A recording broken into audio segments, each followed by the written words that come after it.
Salut à tous, c'est Alex Monique. J'espère que vous allez bien les amis, car aujourd'hui, on se retrouve pour une nouvelle vidéo de la Minute Actu. Mais avant toute chose, sachez que nous sommes désormais 11 000 sur la chaîne. Wouh! Sinon, dans ma dernière vidéo, vous m'avez un petit peu surpris. Vous avez répondu en masse que depuis le départ de la bande à Clarkson, Top Gear, pour vous, c'était fini. Non, sérieux, je ne m'attendais pas à un tel consensus. Bref, au programme de ce 31e épisode de la Minute Actu, nous allons parler de l'Aston Martin Valkyrie, de la GT2 RS MR et, pour vous faire plaisir, de la gentille Aquilone. Allez, c'est parti.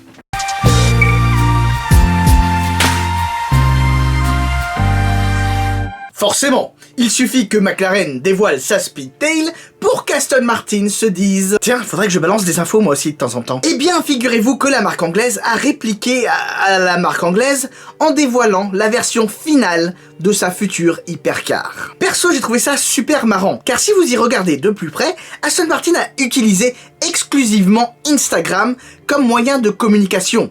C'est ni sur leur Facebook, ni sur leur site, ni sur leur Twitter. C'est d'autant plus marrant car les premières fuites de la version finale de la Valkyrie sont apparues sur Instagram, comme je vous le disais dans la Minute Actu, épisode 28. Enfin, marrant, c'est pas non plus on va pas se rouler par terre, hein. Nous découvrons donc une Aston Martin Valkyrie assez proche de ce à quoi on s'attendait. On sent que l'aérodynamique inspirée de la Formule 1 a été un des soucis majeurs des ingénieurs. Bon, et sinon, on en parle de la configuration bleu biton dégradé, bleu ciel à l'avant, bleu foncé à l'arrière. Alors personnellement, j'adore. C'est super osé. Mais pour le coup, justement, il faut oser. Les jantes, en revanche, c'est pas trop mon délire. Ça ressemble, vous savez, à ces jantes type BBS Super Or, là. Personnellement, j'ai jamais été très fan de ces jantes méga remplies. En revanche, je suis un grand fan de ce petit truc que l'on retrouve sur les côtés qui fait penser à des branchies de requin, vous savez, un peu comme sur la GTC 4 Lusso. Alors, à l'heure actuelle, on sait pas trop ce que c'est peut-être des entrées d'air, limite éventuellement d'une source lumineuse, ou encore, je sais pas, un système de rétroviseur, qui sait. Le mystère est entier. En tout cas, comme avec la Speedtail, l'intérieur de l'Aston Martin Valkyrie est monumental. Carbone à foison et minimalisme sont les maîtres mots. Après, et c'est là mon avis personnel, je trouve que la position de conduite est beaucoup trop axée course. A fortiori pour une voiture qui se veut daily. Vous savez, avec les pieds en hauteur et les sièges inclinés, vous êtes limite couché. Et moi personnellement, quand je suis dans une voiture, j'aime pas trop être couché, j'aime bien être droit. Ça n'engage que moi. Qu'est-ce que je vous disais ? C'était une question de temps, c'est le cas de le dire. Le record de vitesse de la Lamborghini Aventador SVJ sur le Nürburgring est tombé. Ainsi, la Porsche GT2 RS MR redeviendrait la voiture de série la plus rapide sur la Nordschleife. Ou pas. Car ouais, quand bien même cette auto a bel et bien claqué un chrono de 4 secondes plus rapide que la SVJ, c'est pas tout à fait la même voiture. Disons qu'elle a quand même été modifiée par Monte Racing, d'où le nom GT2 RS MR. Ce n'est donc pas une voiture de série, genre pas du tout même. Le préparateur a réalisé tout un tas de modifications, par exemple au niveau de la cartographie moteur, voire même au niveau de l'aérodynamisme, genre regardez les ailettes avant. Y a pas ça sur une GT2 RS. Donc bon, ouais, c'est cool pour eux, mais on s'en fout. Ce n'est pas une GT2 RS, ce n'est pas la même voiture. En ce sens, l'Aventador SVJ reste la voiture de série la plus rapide sur le Nürburgring. Forcément, si tu rajoutes ceci ou cela, si tu modifies telle chose ou telle chose, tu vas aller plus vite, hein.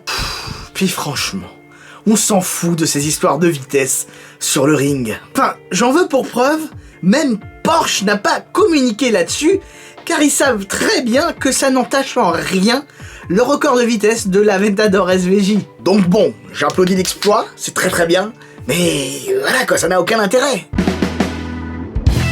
Souvent, dans les commentaires, vous me demandez si je connais Gentil Aquilone et si je compte en parler. Du coup, uniquement pour vous faire plaisir, je vais en parler. Et vous comprendrez pourquoi je n'en parle pas. En gros, j'entends parler du projet Aquilone depuis très longtemps. Du genre, je ne les ai pas découverts au Festival of Speed de Goodwood en 2018, mais en 2011. Tenez, regardez cette photo de présentation du modèle. Genre, c'est pas vraiment de l'actualité. Gentil Automobile est un constructeur français qui a pour ambition de construire une supercar française. Leur auto, qui s'appelle Aquilone, est censée développer 1200 chevaux pour 1100 Nm de couple.